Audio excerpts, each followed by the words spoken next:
Olá pessoal, tudo bem? Estamos de novo aí, sejam bem-vindos a mais uma aula de física, né?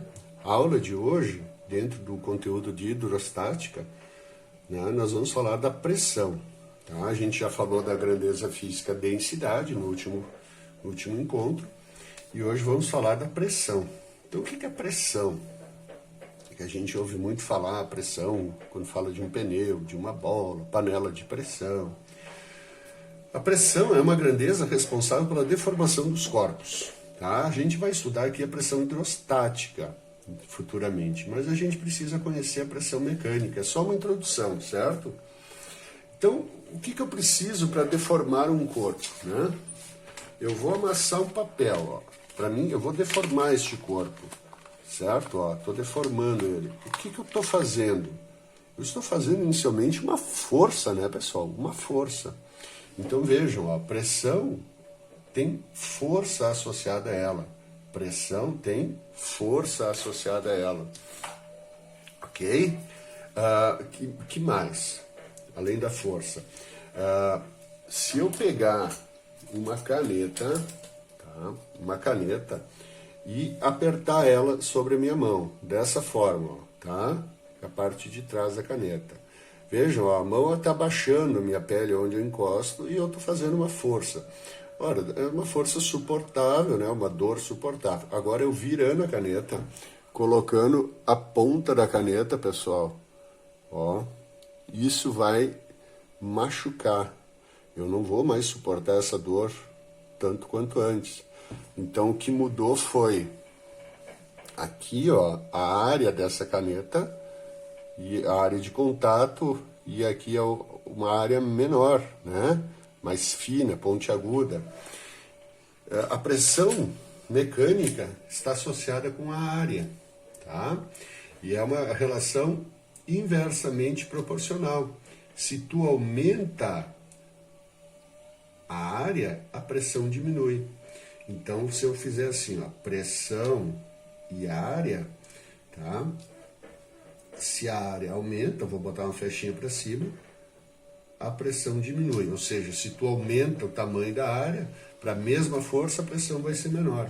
Agora, ó, pressão e área. Se eu diminuir a área, for afinando, diminuir o ponto onde a força atua, né? A pressão vai aumentar, ok? Então, pressão e área são grandezas inversamente proporcionais, certo? Se eu estivesse dando aula presencial para vocês, eu ia contar a história, né, do pisão no pé, certo? Às vezes, né, vou contar para vocês também, se tu pegar um homem, né, pode ser uma mulher também, mas um homem mais pesado, mas lembre que sapato de homem tem a sola mais larguinha, né? A sola dele, onde aqui a parte de trás. Então, se ele pisar no teu pé, olha, pode machucar, né? Ainda mais se pegar na ponta do dedinho. Tudo bem, mas pode ser uma dor suportável. Agora imagine um sapato de mulher com aquele salto alto, né? Um sapato de mulher com aquele salto alto. E ela pisa bem no teu pé. Isso vai causar uma dor, acho, muito maior do que essa. Essa dor está relacionada à pressão. Porque o sapato masculino, que tem uma área onde ele atua maior, vai ter uma pressão menor. O sapato feminino, onde ele tem uma área menor, onde vai aplicar força, aí a pressão vai ser maior. Diminui a área, aumenta a pressão. Outra história, também essa está numa questão, tá, pessoal? Porque a gente pode usar, outro exemplo, é uma questão clássica de vestibular. E diz assim, uma criança caminhando sobre uma fina camada de gelo formada sobre um lago, pode quebrar o gelo. Agora um bombeiro, com um peso muito maior, se arrastando sobre essa mesma camada de gelo, não quebra o gelo, ou pode não quebrar, né? Por quê? Porque então nós temos um lago onde a criança vai aplicar uma força sobre os pezinhos dela, ela está de pé. Então essa área, o pezinho da criança, é uma área pequena, portanto vai fazer uma pressão grande. Já o bombeiro, né? Imagine a criança caiu dentro d'água e o bombeiro vai resgatar ela. E ele se arrasta deitado sobre o gelo, ou seja, a área é a área de todo o corpo dele praticamente. Então aumenta a área, diminui a pressão e o gelo pode suportar o peso do bombeiro, certo? Mas vamos continuar. Então aqui eu tenho dois exemplos também, uma parte conceitual, olha pessoal. Eu tenho uma área, tá? Essa aqui é a área, certo? E essa aqui é a força sendo aplicada. Vejam que essa força ela é perpendicular à área, forma um ângulo de 90 graus. E no exemplo de baixo eu tenho essa aqui a força, tá? E essa aqui é a área. Vejo que a força está inclinada, então tem diferença tu aplicar força vertical sobre uma área horizontal ou uma força inclinada. Essa força inclinada, nem toda ela faz pressão. Aqui, ó, quem faz pressão é a componente dessa força vertical. Tem que formar um ângulo de 90 graus entre a força e a superfície sempre. Força e superfície tem que ter um ângulo de 90 graus para eu poder aplicar essa fórmula matemática. Tá? Então fiquem atentos nisso. Ok, pessoal? Então vamos fazer uns exemplos, tá? Nada melhor para entender do que fazer uns exemplos. Então vamos ver aqui o número 1. Opa! A gente vai ter que botar uma unidadezinha, né? Qual é a unidade de pressão?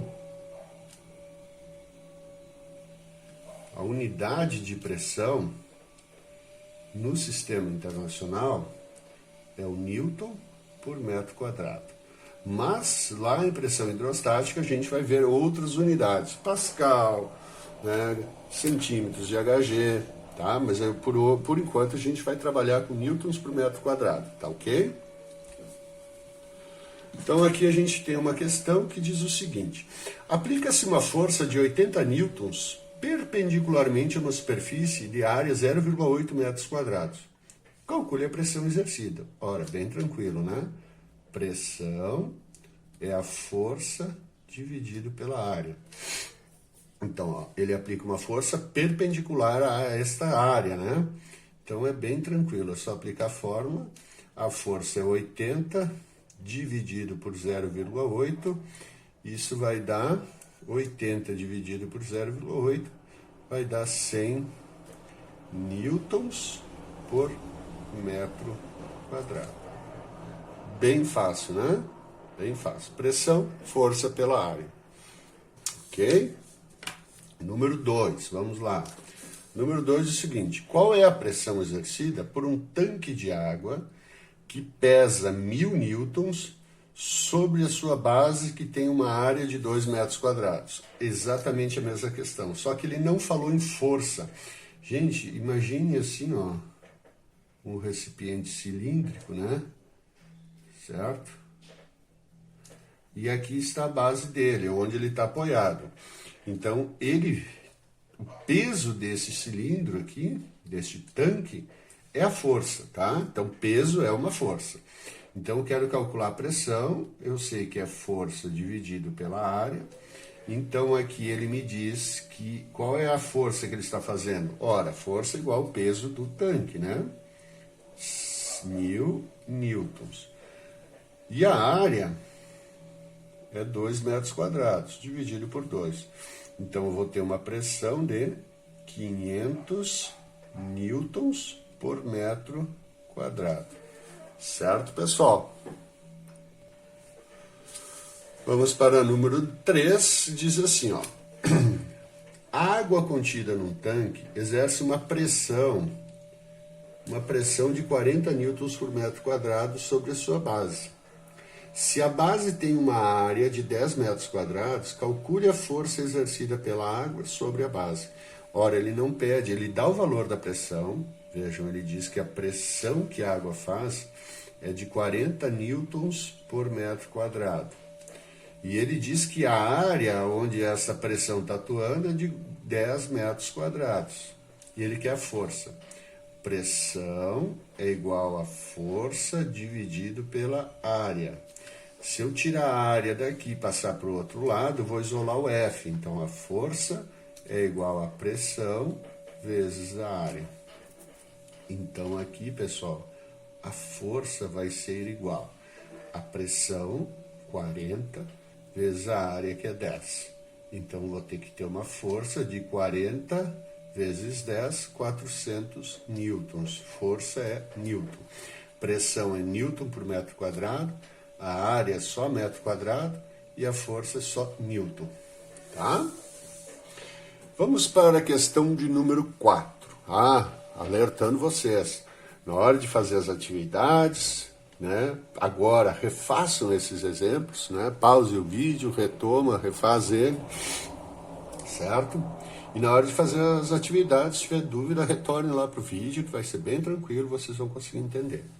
Olha só, questão número 4. Eu já falei na explicação da aula, mas vale a pena.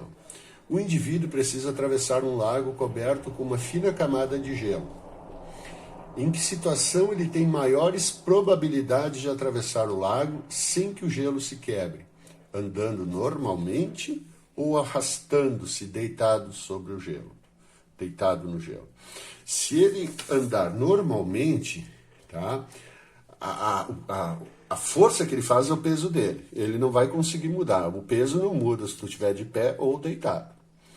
Mas onde essa força atua, se ele estiver caminhando normalmente, é sobre os pés dele. A área vão ser a área do pé dele, os dois pés, certo? Então, isso dá uma área relativamente pequena. Então, ele de pé caminhando. Agora, se ele deitar, não quero que eu desenhe, né? Se ele deitar aqui no chão e se arrastar, o pescocinho aqui, as pernas, certo? Vejo que a área vai ser muito maior. Então, onde ele tem maior probabilidade de conseguir atravessar este lago? Ora, deitado, se arrastando-se deitado sobre o gelo é a resposta correta. Tá ok? Explique por quê. Ora, deitado, o peso vai se distribuir sobre uma área maior. E se ele tem o peso sobre uma área maior, aumenta a área, a pressão diminui. Ele vai fazer uma pressão muito menor sobre o gelo. Ok? Certo, pessoal? E a última questão, vamos lá, para a questão número 5, né? Diz assim, ó. Uma força de 60 newtons é aplicada sobre uma superfície e produz uma pressão de 2.400 newtons por metro quadrado. Qual o tamanho da superfície onde a força foi aplicada? Qual o tamanho da superfície? Ora, o tamanho da superfície é a área, né? Então, aqui no número 5, a gente tem o seguinte. Uma força que ele dá, 60 newtons, aplicada sobre uma superfície, produz uma pressão. Ora, pressão, 2.400 newtons por metro quadrado. E eu quero a área. Então, se eu isolar a área, ó, pressão é força pela área. Eu quero a área, então passo a área para cá e a pressão para cá. Então, a área vai ser igual a força dividido pela pressão. Então, a área vai ser igual a 60 dividido por 2.400. Muito cuidado, que vocês gostam de fazer a continha sempre dividindo o maior pelo menor. Mas vejam, ó. A força é menor e a pressão é maior. Então, a força em cima, a pressão embaixo vai ficar 60 dividido por 2.400. 60 dividido por 2.400 vai dar 0,0. A área, então, é 0,025 metros quadrados. Então, só resumindo aqui, vocês têm a parte conceitual, né, a parte teórica que vocês têm que lembrar, que é a relação entre pressão e área. Isso é muito cobrado no Enem e no vestibular, tá? A relação entre pressão e área. Se a área diminui, ó, põe uma flechinha para baixo, a área está diminuindo, a pressão aumenta e vice-versa. E depois a relação para calcular. A forma pressão é força dividido pela área. Se tu quiser a força, né, passa a área para cá, vai ser a pressão vezes a área. E se tu quiser a área, tem que ter cuidado aqui na hora de isolar. Então, só troca a pressão, passa a área para cá, a pressão para baixo. Então, vai ficar a força, não trocou de lugar, né? A área é igual a força dividido pela pressão. As formas, a parte matemática é tranquilo, tá? Ok, pessoal? Então, bom trabalho, né? Façam as atividades, prestem atenção nos videozinhos. Podem refazer esses exemplos, eles são fáceis, mas é bom para fixar o conteúdo. E façam as atividades, tá? Muito obrigado pela atenção. Tchau, tchau.